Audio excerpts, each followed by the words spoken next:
Hello and welcome to our today's Coffee and Consulting from Convenus. My name is Friederike Ruch and I have the honor to have the next 30 to 40 minutes with you together in our Coffee and Consulting event. I hope you also already grabbed the coffee so that we can also already start with our today's topic. The today's topic is that it's about business travels, and we thought about the 5 most asked questions we heard in practice and thought that we try to answer them as best as possible. Before we start, on the right-hand side, you will find the slides. If you want, you can download them while the presentation is online. And also, the presentation will be recorded, so you also can afterwards check it out on YouTube. In addition, also on the right-hand side, there is a box where you can type in all your questions you have, because you're all put on unmuted. So if you have any questions, then just write them there, and I will answer them just after the presentation directly. In case you don't have the time to write your questions right now, then just send us an email and we will get back to you then later. So let's start with that topic. I assume you also have experienced that travels are increasing and also business trips are increasing, and therefore we thought that might be a good idea to have a quick chat about that topic. In practice, there is always a bit of a confusion what a business traveler really is. Basically, it is a person who is employed in a company and then going on a business trip to Switzerland. The individual remains employed outside of Switzerland or outside of the country they are traveling to, remains there on the payroll, remains employed, remains with the employment contract, and they're just going really for a few days, few weeks, or even a couple of weeks to another country to either work or just meeting peers or other people, or going to a conference or whatever. There are different reasons why those travels have to take place. And then afterwards, he returns back to the country wherever he came from. The residence also is not changing while being on a business trip. If we have all that understanding, then that is good for the next few slides to make it a bit easier, because otherwise the topic is already quite complicated. So in principle, the employee is employed in country A, remains there in country A on a payroll, or has the residence there, and is just going really for a short limited period to another country.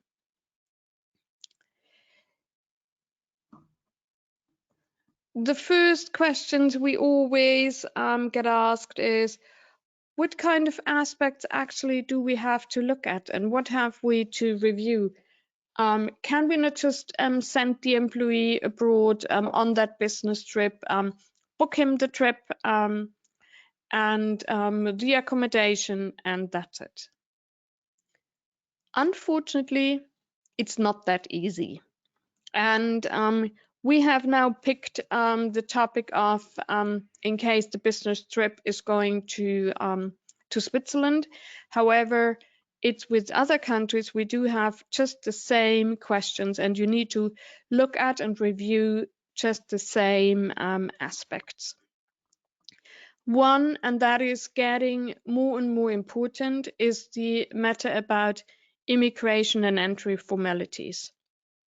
Now, COVID is basically in almost all countries over, so there are no different or additional formalities to fulfill based on COVID. However, there are still some in place, so that's you still need to look at. You still need to look at whether somebody can just travel based on the passport, or he needs a visa in addition, or maybe even only the ID card of the country he is citizen from is sufficient. So that is basically meant with entry formalities. So you need to find out whatever with whatever kind of document he or she can travel. Now that would be a bit too simple. Usually you will also have to look at whether such a business trip actually already triggers the need of a work permit. In Switzerland, we do have different options of work permits. In the EU, please keep in mind there is that posted worker notification. That is something which is very, very important to look at, because the fines and also the formalities are much higher compared to that what you may have already experienced in Switzerland. And there are countries, they are imposing fines just straight away. There is not much room or flexibility there. So keep in mind and check out what is required. Also, keep in mind that the nationality of the individual is actually key. So there are different requirements for someone who has, for example, an American passport compared to maybe a German passport, also for coming here to Switzerland. And sometimes it also matters in which legal entity someone is employed, and therefore you might have different regulations in place.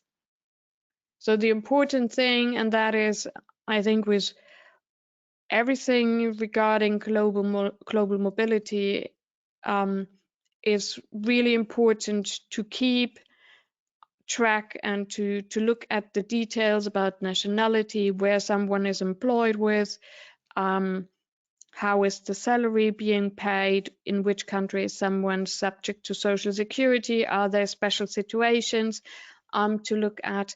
That is always important in order to get in the end the right and the best solution. So immigration we just have tackled, so we know that we have to look at that part. Then the next step is taxation. Taxes is something you have to look at whether someone is subject to taxation in the country he is traveling to or not. We will look at that in a second. Social security. Is there a change in regard to social security, or is there any kind of additional formality to be fulfilled, or is and that is you definitely have to look at, but most of the companies have a kind of travel insurance in place, so that is important to have something to have the employee covered regarding medical topics. You will have to look at the mandatory labor market conditions in the country the person is traveling to, because they might be different to the ones you have in place in the home, so to speak, in the home country.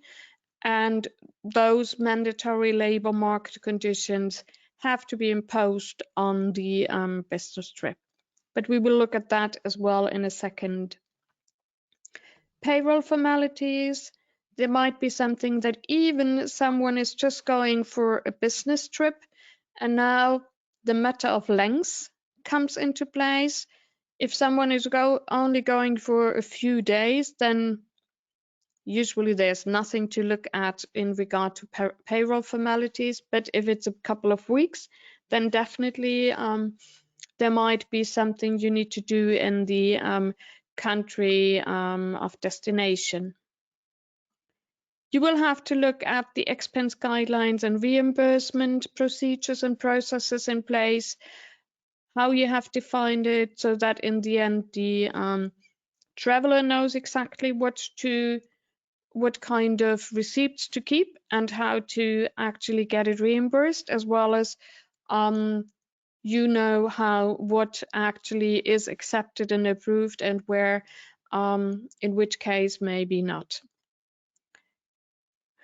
What we've seen with the business traveler population, the how shall I put it, the most difficult part of it is not really all these different topics you have to look at.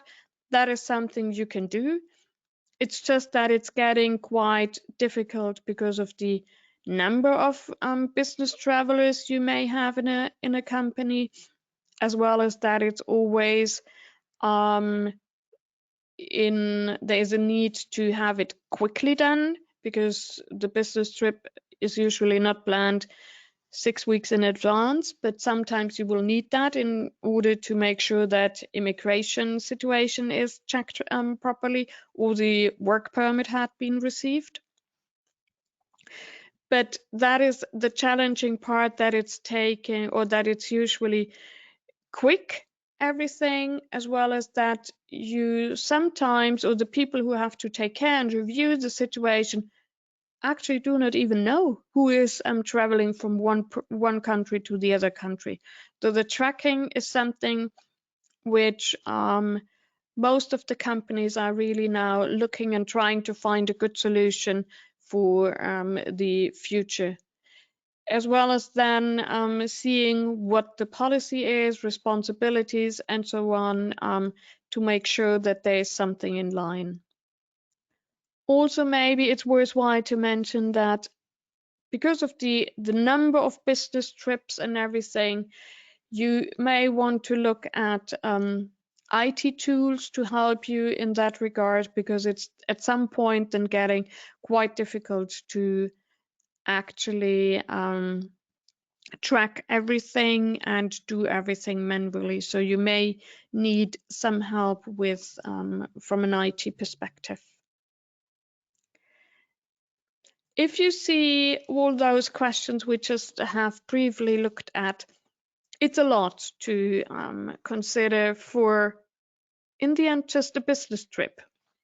But as you maybe also have seen and realized, compliance is something which, first of all, is not something which is done in a couple of seconds. So it is quite time consuming, as well as it is also not cheap in a way. You definitely most likely need also support from external partners, which will cost in the end. But I can tell you, it's much, much cheaper in the end if you do the full calculation to make sure you are compliant, because in case then there is something which will be caught by the authority where maybe you failed to be compliant, the authority then will allow you to discuss the situation, and maybe you get off the hook at that part. But if you're not even trying to be compliant, then the authority may not just look at the situation and say, okay, good, we see that you try your best and it was just a mistake. They rather will then impose the possible fines. Usually, one question is in regard, when we look at the topic immigration, what is it actually a work permit I need to come to the other country and work and be there for my business trip, or is it just maybe a business visa I need, or maybe even no documentation at all? And that is something you need to check always with the country the business trip is going to. Each country has their own definitions, their own procedures. As mentioned before, if you have people sending to the EU member states, then please check out and look at the posted worker notification requirements. They are in each country, almost now in each country really in place. There are just a couple of countries still lacking on it, but they had been requested by the EU administration to really put that in place. The deadline for that is mid of the year for the last ones which still have not fulfilled everything, so that really within Europe or within the EU member states, you will have that topic in each country. In Switzerland as well, and if we take now the example of Switzerland, in Switzerland we are quite strict in regard to what we view as employment, and only if the business trip or the purpose here in Switzerland is viewed as employment, only then a work permit is required. Which means basically if you have someone traveling to Switzerland to work on a project here with the other team members and then design the project, and you will do that, or the business traveler will come for that to Switzerland maybe for a few months, every 2-3 days every month for a few months, then those business trips will be viewed as employment and therefore a work permit is required. In case someone just visits a conference and is not speaking at a conference, is just really listening to everything, then no work permit is required because we will not view it as work. However, if the person is speaking at the conference as well, then that will be viewed as employment and therefore a work permit is required. So you basically really have to look each time whether it is employment or not. And that kind of distinction will need to be done in the other countries as well with their legal guidance.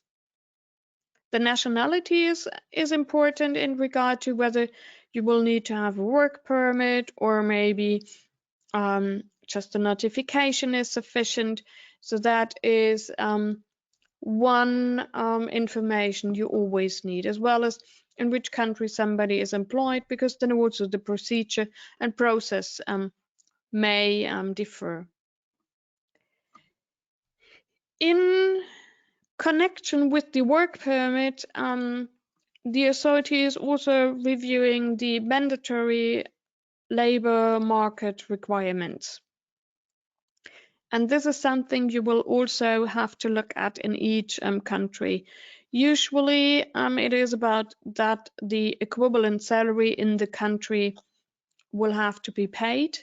Now, if you have someone traveling from Switzerland to another country, then most likely you don't have the issue that he or she will earn less than in the country of destination. However, if people are traveling to Switzerland, we often have at the moment the situation that still an additional salary has to be paid because the salary they receive in their home country is not sufficient for working in Switzerland. Now that is one thing you need to comply with. The other thing is that you have to pay for the travel cost as an employer. So it doesn't matter whether it's the employer, which is the company outside of Switzerland, or the legal entity in Switzerland.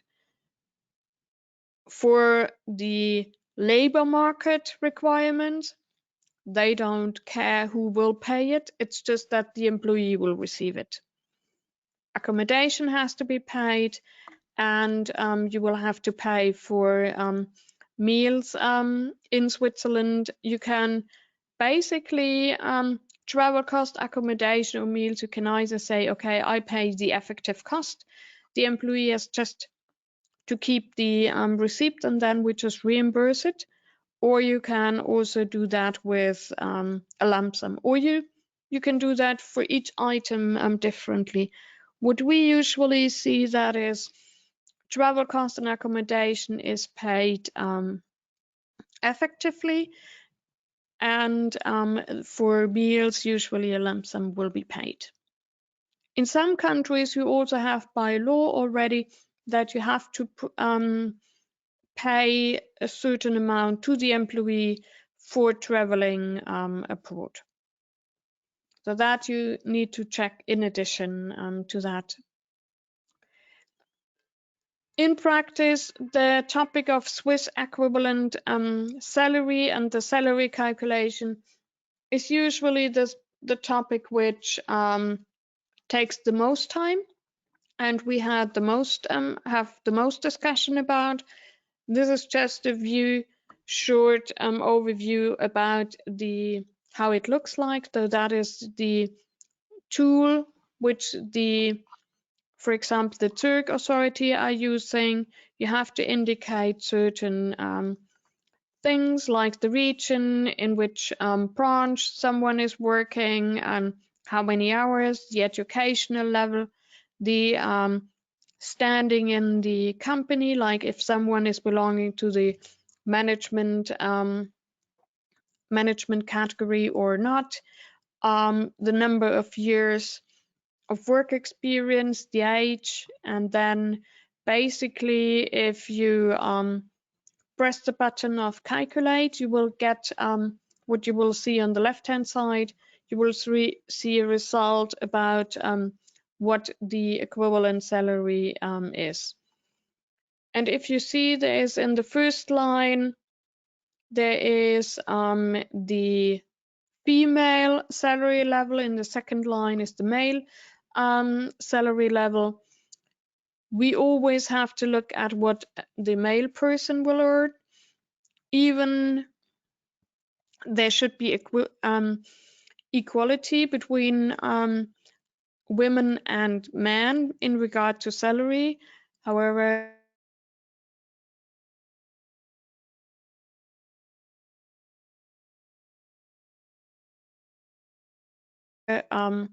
these numbers show you that in truth, that's not really the case. But we still need to look at the male figures and take therefore, if we do the online notification, we do the minimum salary. And if we do the 120 days work permit or anything above, then it's the median we will need to look at. So that is just to give you an idea in regard to the salary level. Keep in mind that in other cantons, we do have another tool we use, and there even is the one or the other canton who has their individual tool in addition. So you also have to look at, if someone comes to Switzerland, you have to look at the canton the person is going to. If we have sorted out the immigration part, then the next question is really about the tax liability. The important part is in which country has someone his tax residence. If we say it is in the same country the employer is situated, then that's the easiest way. However, in practice, you will find completely different situations.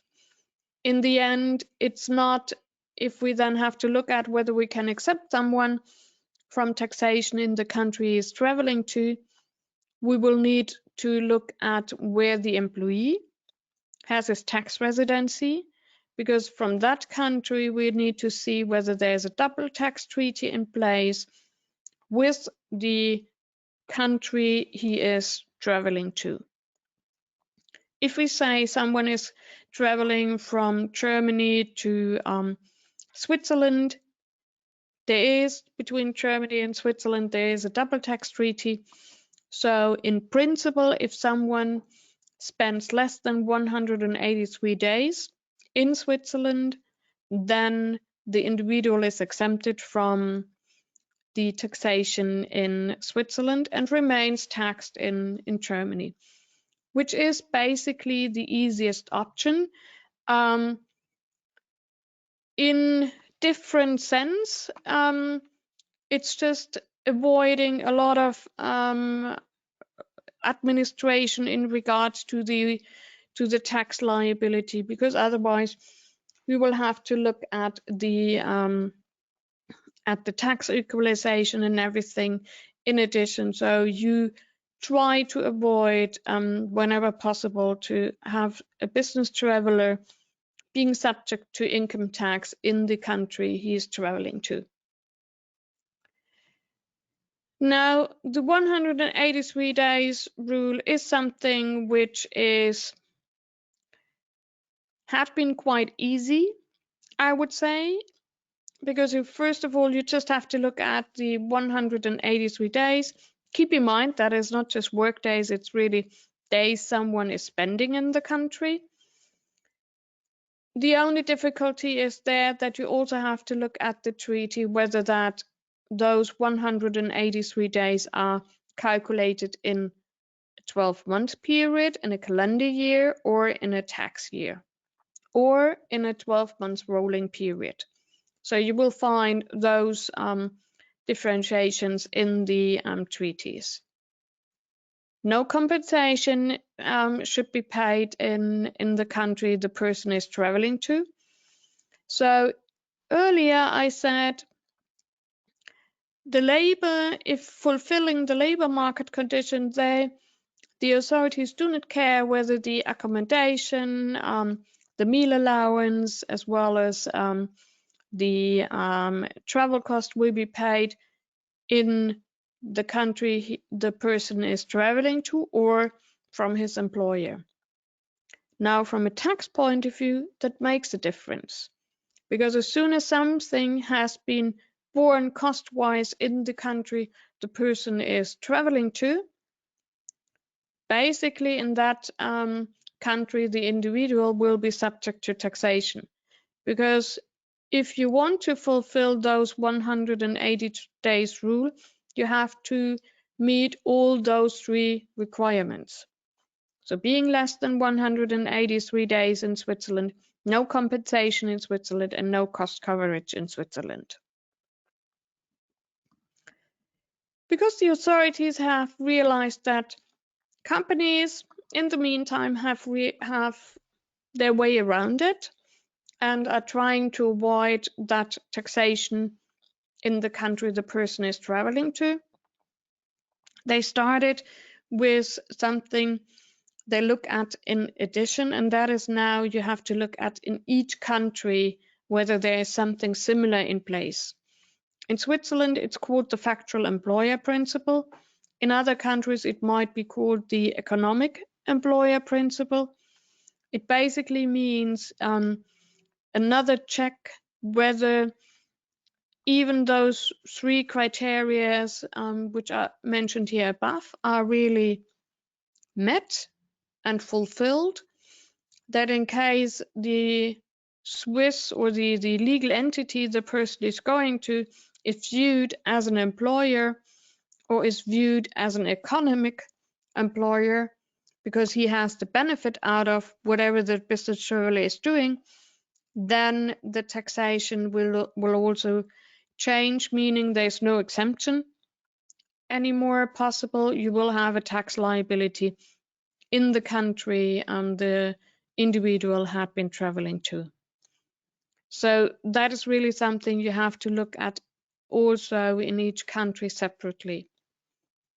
Maybe it's good if you know exactly the countries where your people are usually going to make a short list on what needs to be looked at or reviewed, so to have a kind of a checklist for each country to make it then quicker and simpler for all the cases.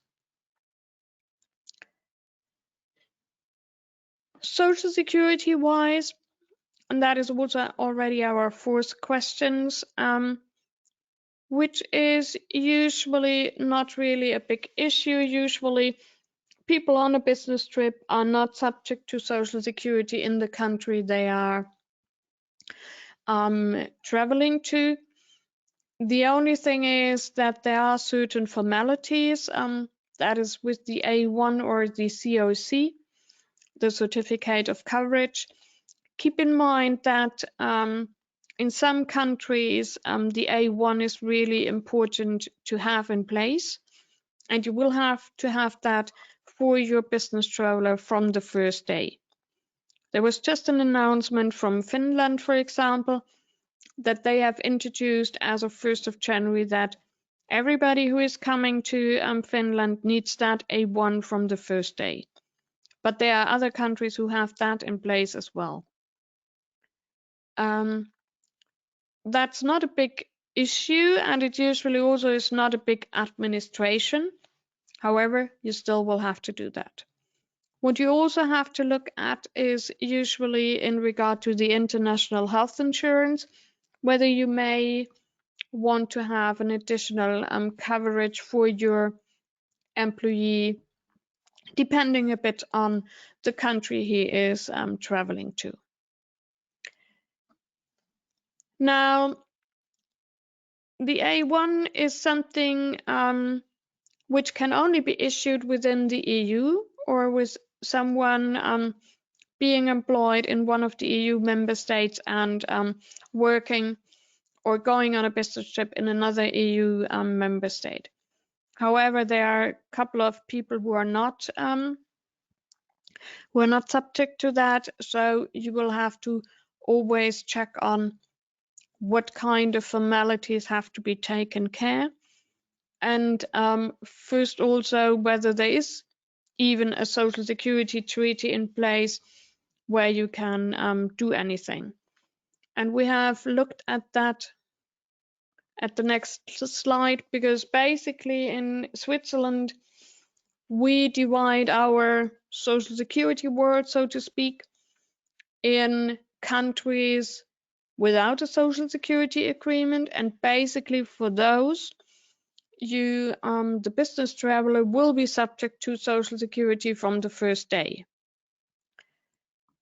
Now that is quite theoretic, because in practice those countries with which we don't have an agreement in place usually also do not really want to have foreigners enrolled in their system, and also not for just a couple of days. Now the key is really to keep those employees at least in the home country scheme while they are abroad, and then really check on it. If it's just for a few days, you may have a really small risk or no risk at all. However, in some countries, the Social Security liability starts with being for 30 days in one country. So you need to be there careful as well. In regard to the countries with which we do have an agreement in place, we don't have with all the countries the same agreement. We have the EU agreement, which is between Switzerland and the EU member states. We have the EFTA agreement, and we have the bilateral ones. Now, the EU agreement and EFTA agreement is always only for Swiss nationals and the nationals of the EU member states, or in regard to the EFTA agreement with the EFTA member states. For anybody else, we have to look at whether there's a bilateral agreement in place, which we can use. Otherwise, for those, even there is a Social Security agreement in place, we may have the need, or we have to see that there is no Social Security agreement in place then for that person.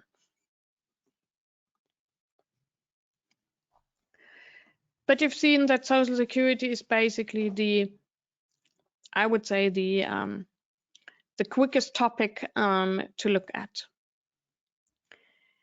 There are certain risks in case of non-compliance, and with business traveler, that is something which is really, the authorities are looking at that more carefully There are more labor market controls also here in Switzerland, because they see that people are not taking it seriously, and therefore they do want to make sure that the legal requirements are taken care.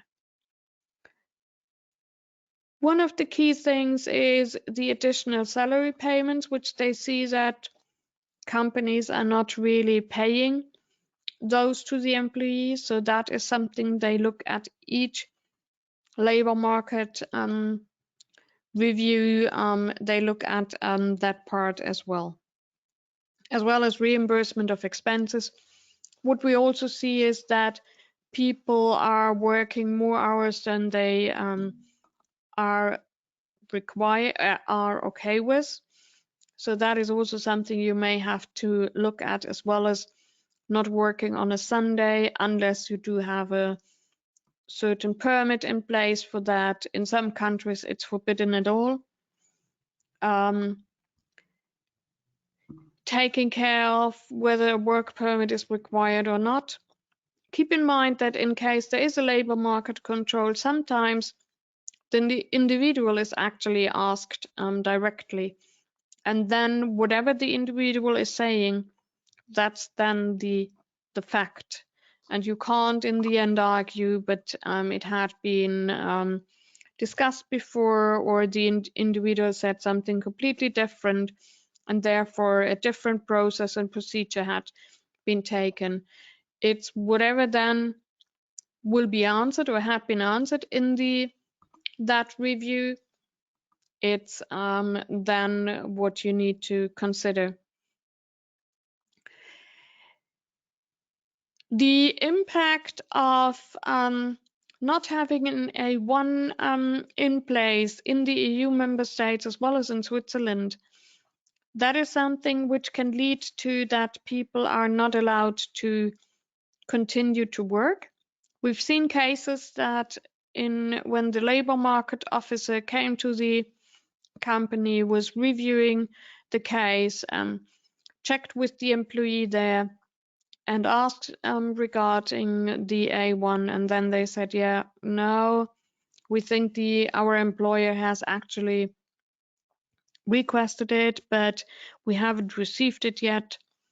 And then the labor market officer said, okay, good, then you need to stop to work, and you can come again or continue to work only once you have the A1 in place.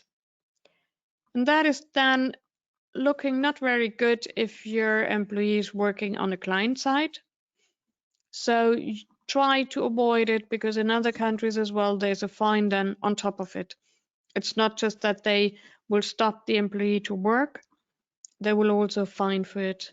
And these are the sanctions you most likely will have, is really fines, imprisonment, not that likely, but it depends a bit on the severance of the thing. And in Switzerland, as well as I've heard from colleagues also in some other countries, you have some blacklisting. The one here in Switzerland, you can look it up in the internet, even it's open for everybody. Companies who are then blocked for a certain period and then are on the blacklist.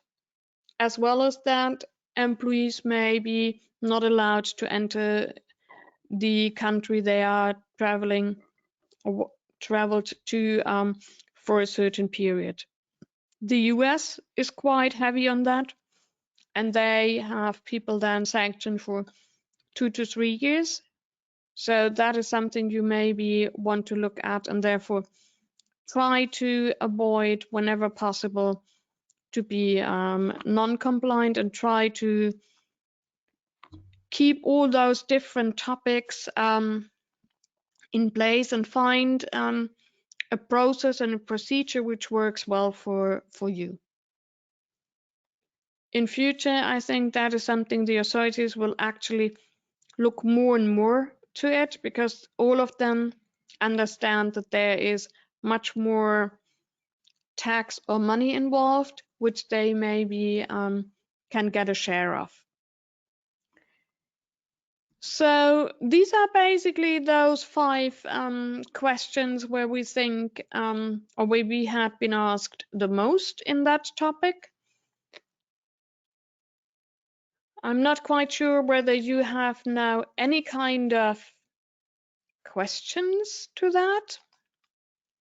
Let me quickly see whether I find there any questions from your and if not, then just try to type them quickly in so that we can answer them straight away, or if not, then still the option is that you can send us an email and we will then afterwards answer you the email accordingly. Okay, so the first question is, we do have someone going to the US for a few days working on a project, but we had no time to get a work permit for him. We just have filled out the ESTA. Is that okay? Now, the problem is that if you already have reviewed and seen that actually you would need an work permit for the US, then it's not okay, and you need to look at, because the US, as said, is quite strict in having people blocked for certain periods. The ESTA is not a visa, is not a work permit, is just nothing. It's a requirement, a formality you need to do, but has no connection to any immigration formalities, and therefore, if you still have to send the employee to the US and he needs to be in the US, then check with your immigration lawyer in the US what kind of tasks he or she can do, which is still okay without it, or try to actually delay the entry to the US, the trip, and see to get the permit in place. And maybe if you have a huge link to the US, then see whether you do want to use those L1 blanket forms or E1 blanket forms, which might help you for the future to get quicker work permits for the US. The next question we have is about any broader HR issues. Now, I'm not quite sure whether I understand the question in regard to HR issues in principle. I mean,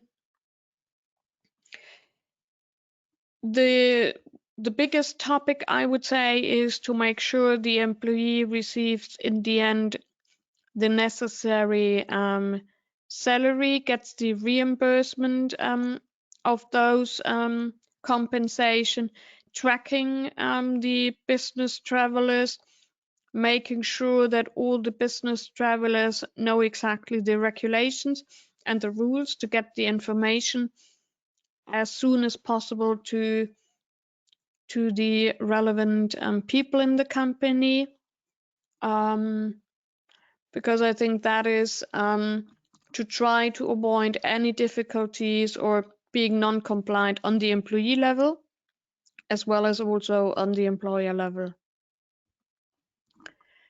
I hope that already helps. The next question is the difference in the salarium in respect of the category for online notification versus other permits. Has this been confirmed by the authority? Yes, that has. And that is actually something which all different cantons are doing the same. It's just that the tool or the outline of the tool is not in each canton the same one, but the differentiation between those two categories and the relevant salary, that is for all the same.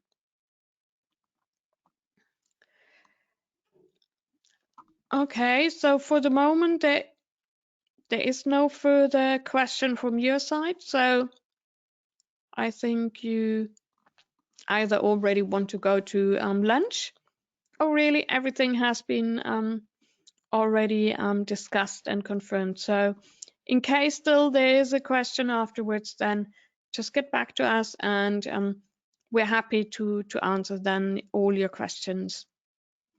Then I wish you at the moment just a very nice day, a nice week, and we hope to see you soon at one of our other events. Thank you and have a great week.